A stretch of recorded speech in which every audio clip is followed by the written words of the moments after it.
अस्सलाम वालेकुम। हमेशा जवान रहने का चाइनीज़ राज। रोज़ाना 1 कप गर्म पानी जितना कि चाय गर्म होती है। जिस तरह चाय चुस्की ले लेकर पीते हैं, ठीक उसी तरह 1 कप गर्म पानी आहिस्ता आहिस्ता सुबह निहार मुँह पी लें, जिससे मैदा बिल्कुल ठीक रहेगा, कब्ज़ नहीं होगी, जिस्म की चर्बी कम होगी, निज़ाम बेहतर होगा और इंसान जल्द बूढ़ा नहीं होगा।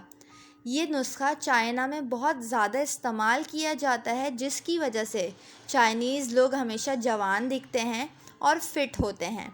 चाइना में ये टोटका बहुत ज़्यादा मकबूल भी है। इस टोटके को रोज़ाना इस्तेमाल करने से बहुत जल्द आपको काफ़ी अच्छा फ़र्क नज़र आएगा। और रोज़ाना गर्म पानी निहार मुँह पीने से जिस्म की चर्बी भी पिघलती है, जिससे इंसान पतला भी हो जाएगा। चैनल पर नए हैं तो चैनल को ज़रूर सब्सक्राइब कर लें।